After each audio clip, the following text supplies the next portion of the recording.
Hello YouTube, this is Morgan, Airspeed Prime here with my next The Promised Neverland manga review. This one's going to be for chapter 173, which is called Prisoners.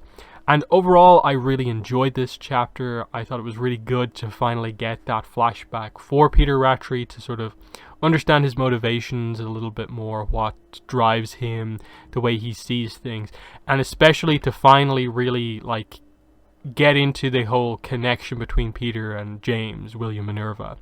So it was kind of a dual backstory of filling in a little bit on James as well, of how did he find out about it? How did he, start his mission basically?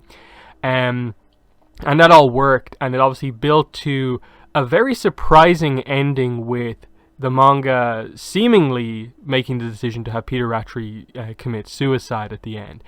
Again, it's sort of hard to fully commit to this is for sure what happened, just because we ultimately don't see the result of what happened. He has his knife up to his neck and then it's just a blood splatter.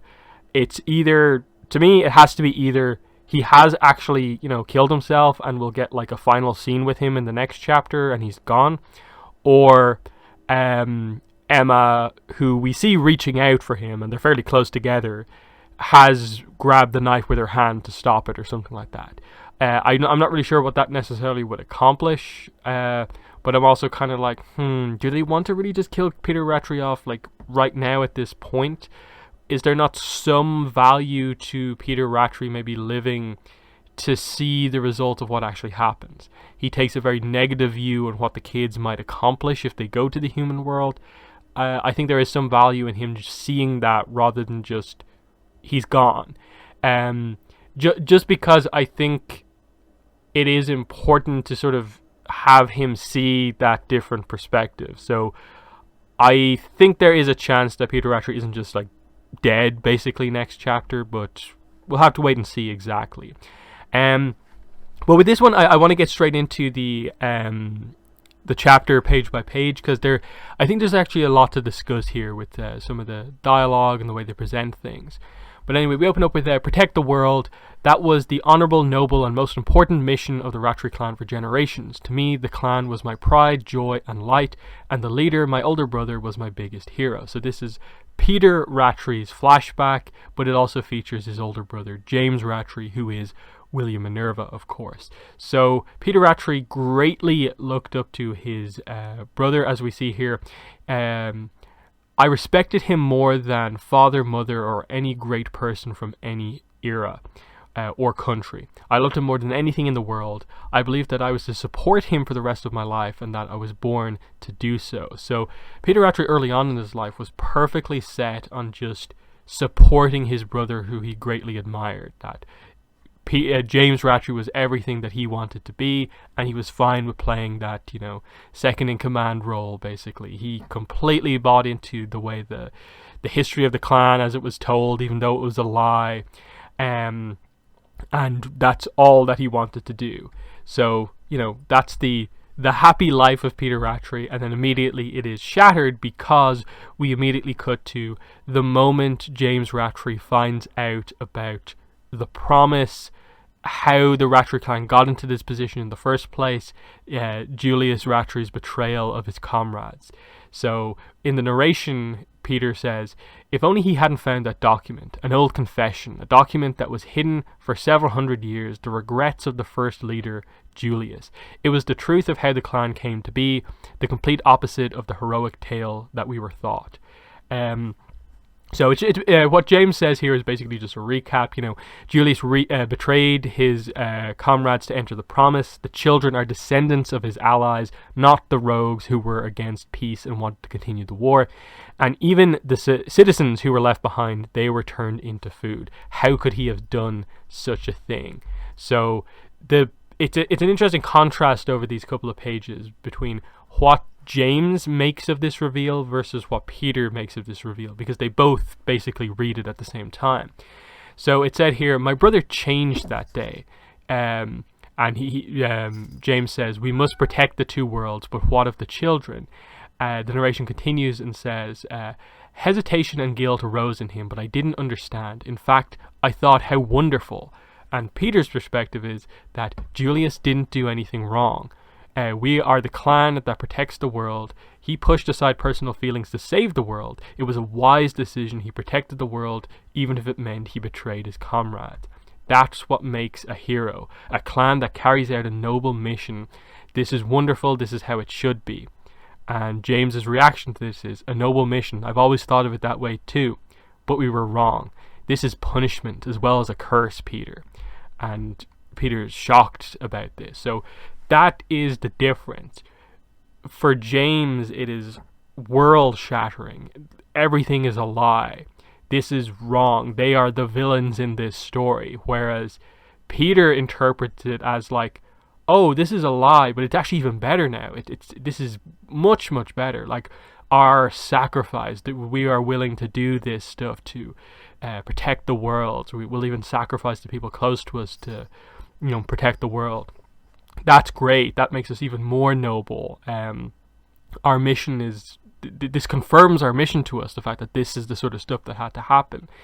And James's perspective on that idea is just that, no, like this is punishment, it's a curse. Like the reason we're in this position is because of what Julius did, entering into that promise. That it's not a good thing that our clan lives on this side of the world and watches over as like humans are constantly turned into food. It's, from one perspective, like they constantly forever have to just, exist, and era by era just watch as they basically betray over and over again the same people that James betrayed, because the cattle children are all descendants of Julius Rattray's allies. So that's the correct viewing of it. That's the way we as the audience see it. It's the way James Rattray sees it. But it's not the way Peter Rattray sees it. So we then, quickly flash forward through a lot of this stuff. No, brother, stop, don't go. We get a quick, in the art mainly, showcase of James Rattray becoming William Minerva, the owl, him, I suppose, sending the pen into the farms, preparing all the stockpiles of guns and the different hideouts across the place, the notes into the farms and so on to try and get people on his side. Don't put the world in danger. You're wrong. Our clan is correct. The children are necessary sacrifices for this world. I have to stop him. What now? What do I do? What do I, a Rattray, do? And he commits to, I'll also protect the world, just like Julius. So, again, this makes sense. Even though his brother has kind of gone down a different path, the one he looked up to has, quote unquote, betrayed them, he is going to step up. He always just wanted to support his brother, but now he will step up because he fully believes in the clan's goal and ideas and what happened. Even the truth, he doesn't care that he was lied to about that. It's good for him. So here's where he gets the big order. My brother is a traitor. Eliminate him. And then we quickly cut to, and the body, as other members of the clan bring James Rattray's body in front of Peter Rattray. We found him. What was he like at the end? He was smiling. He told us to tell you, I'm sorry. And Peter Rattray sort of breaks down, clutching the dead body of his brother. And in narration we get, brother, I promise I will carry out the mission for your sake too, no matter how much it hurts. And it's this sense of, like, throughout this whole thing, Peter Rattray not getting it the whole time. That he respects his brother enough to not just, be so sort of spiteful, I suppose, towards his brother because he's a quote-unquote traitor. He still has that admiration for him, and it's almost that, like, he disconnects, like, James Rattray, the sort of betrayer of the clan, and the person that he knows, because he doesn't get why it's such a problem for him to say, I will carry out the mission, the clan's mission, for you as well, when everything James Rattray did, putting his life on the line, betraying the clan, was to go against that overall mission. And it's like, there's the complete disconnect that he just doesn't get it. So no matter how much it hurts, yes, no matter how warped the world may be, and this is where we cut back to the present, Emma saying, let's be free. And the inner dialogue from Peter Rattray, is, I was burdened, I was a prisoner all this time by the fate of being in this clan. No, it's a noble mission, we're an honorable clan. This mission isn't punishment, and in no way is it a curse. And then we just get a random panel with the One, the king of the demons, whatever way you want to call him, saying, you and your descendants are caught in the whirl of destiny. And it doesn't seem to be a flashback or anything. It just seems like we literally have cut over to the One making this statement on what's happening. And that is ultimately true in that, like, yeah, like it is this whole thing about the clan, the betrayal, the promise.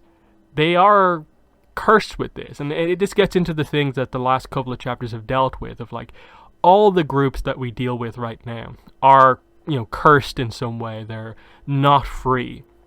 The moms, even though they have a certain amount of freedom, are ultimately not free, because if they do anything outside of what they're expected to do, they're immediately going to be killed. The kids are in an even worse situation. And then the Rattray clan, who seem like they're the most free humans, are also still not free, because there's an expectation by being born into that clan that you have to do things in that way, that they're still part of the demon side of the world. And Peter Rattray only has sort of control here because all the other major demons have been taken out. And, you know, it just speaks to the idea of like, yeah, Peter Rattray really just went along with the clan line and couldn't ever understand why his brother went as far as he did down the other side of things. And that's the thing that Peter was missing that whole time. He couldn't see what was actually happening. But we move on. No, I did the right thing. I protected the mission and the world, even if it meant killing the brother I loved. But it was a curse, a punishment. No, it's a lie. What our clan did for 1,000 years isn't meaningless. We again cut back to his brother saying, I'm sorry, Peter, to make you carry the burden. And this is where we get, and that's the thing here of like, before, just a few pages ago, we just got that what his brother was told was, I'm sorry. As in like, oh, what way does he interpret that? But we actually find out that he's sorry for now, with him dead, that the leadership has to go on Peter Rattray. And now he's going to get sucked even further into this by being the one in charge, having to make all the big decisions. And realistically, he's going to be further lost into completely supporting the Rattray clan. That's more of the, I think, James Rattray's perspective here, of just that in his death, it causes an even worse situation for Peter. So again, Emma says, let's change, let's end the 1,000 years of suffering. And there's more inner dialogue. My brother was fighting back against his destiny. Did he want to be free? Did he want to free me? Emma again says, let's live together, Peter Rattray. And we cut to a very interesting expression on Peter Rattray's face. There's a slight hint of a smile, but he's still concerned about things, but it's a different expression than the sort of manic, crazy, violent Peter Rattray that we've had from before. There's a sense of like, he kind of gets it now, but isn't going to go down the path that he probably maybe could or should, which I think is basically what most people predicted for this chapter, is that he would either join with Emma or he would try and stab her. And this is sort of the decision of like, no, it can't be either of those things. It can't be me just committing to the way I am, and it can't be a complete switch. So instead, I'll just do this. And what he says is, you should just kill me, but you say you want to live together. Fools. That's why you were meant to be eaten. Actually, the demons aren't so bad. They've been doing to you, what they've been doing to you are things that humans have done to each other since long ago. Yes, even though humans don't eat humans. Just with the dialogue here, I think even though humans don't eat humans line is meant to be very impactful, but it just feels a little weirdly placed in terms of like, yes, even though they don't eat other humans. It's kind of like, wait, what are they really trying to say there? Like, I've read this chapter a few times now, and I can't exactly wrap my head around what exactly they're saying, outside of just, are they literally just stating the idea of like that humans and demons are very, very similar? About the only difference really is that demons eat humans, humans don't eat other humans. Is that really all it is? Like, especially with just the sort of thematic kind of nature of the Promised Neverland, them finally like sort of saying something along those lines of like, humans don't eat humans. it feels like it's weird to bring it up in this sort of a situation. But again, the panel on the top of this page sort of references, I think, the panel with the coronavirus from the last chapter of like showing real world stuff. And it feels like it's a bit more like, oh, this is actually what the human world in the Promised Neverland is like, because Peter Rattray is saying it here, and he realistically could have seen pictures or whatever, know the history of the human world. So there's a sort of validity to it here, whereas before we were shown it through Emma's speech, and Emma clearly couldn't have known about it. So it felt a little almost out of place in the last chapter, but it fits in this chapter, showing the real world in this way.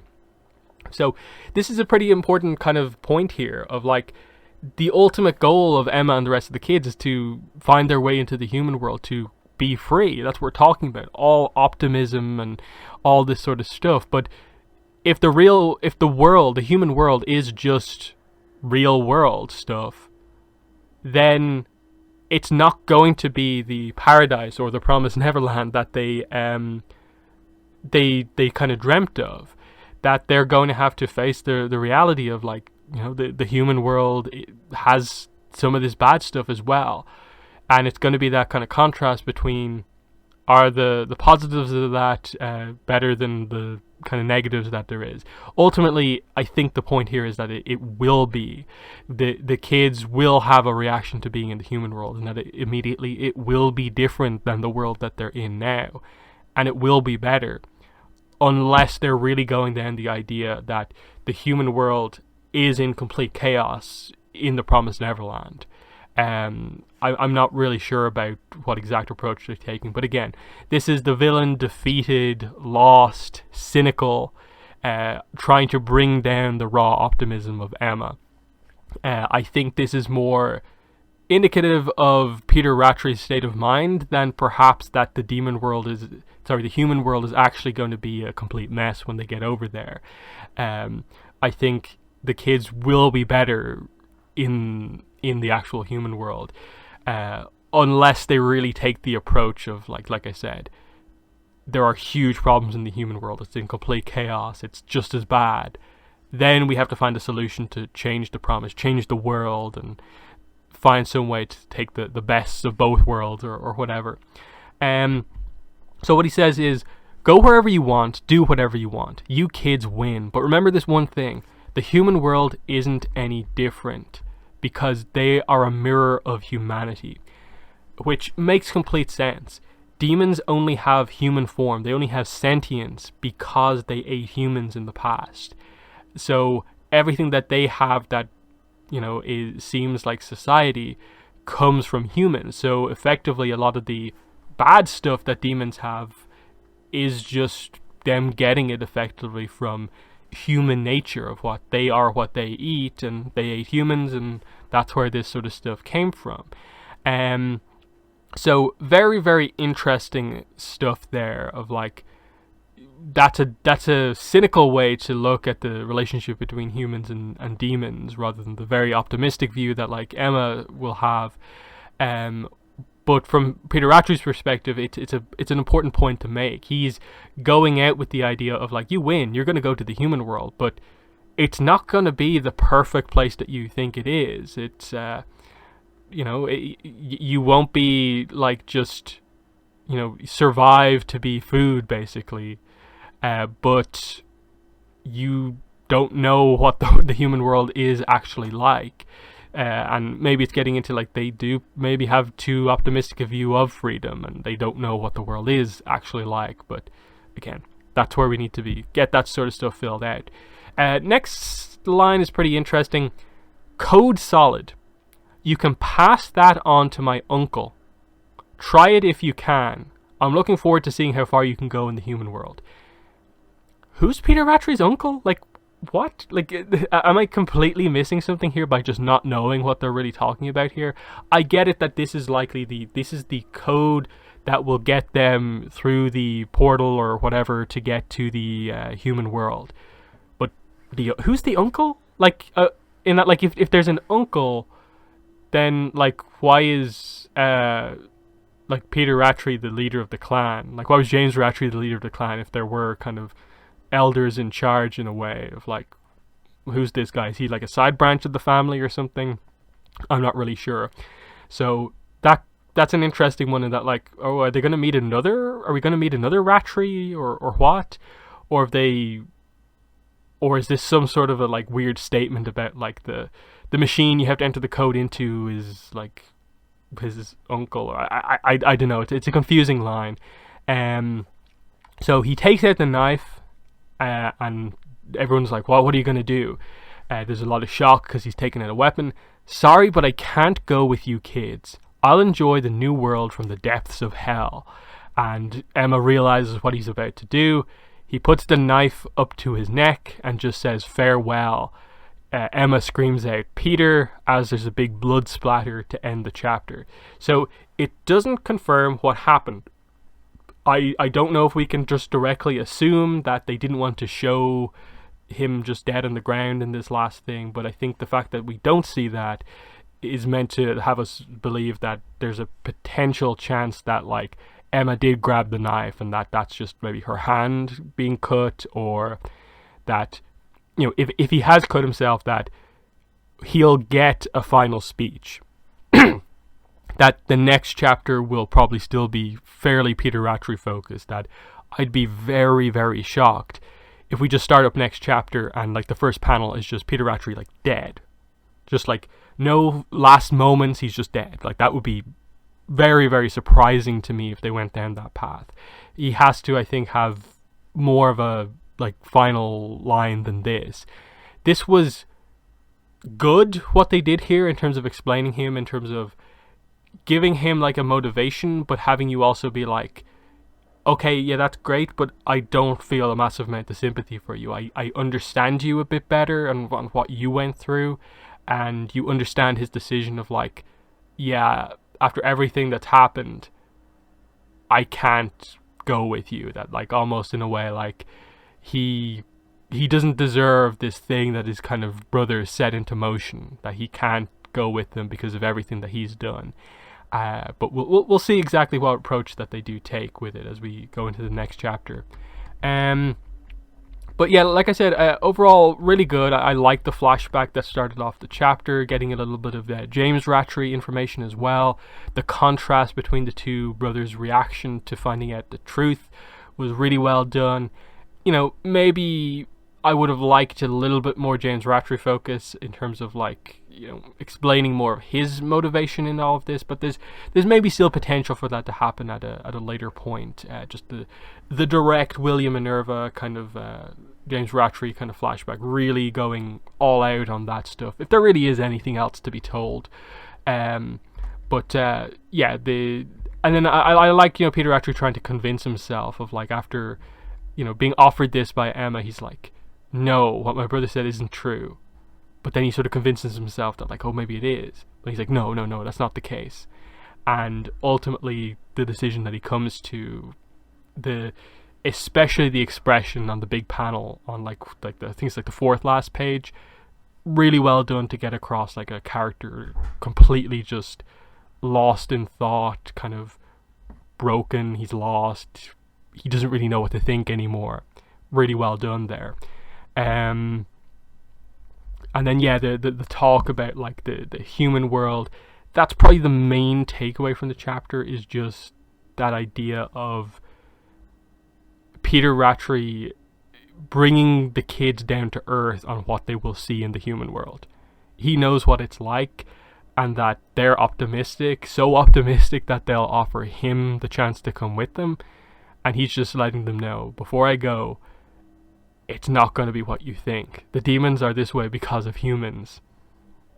It's going to be pretty bad over there as well, and that is interesting to talk about. It seems to suggest in a way that like this final arc is probably now going to feature a section in the human world as we try to figure all this stuff out, which I think makes sense, because before the promise is activated, they probably do need the context of seeing what the human world is actually like before they make the decision that their ultimate thing that they want is to go there.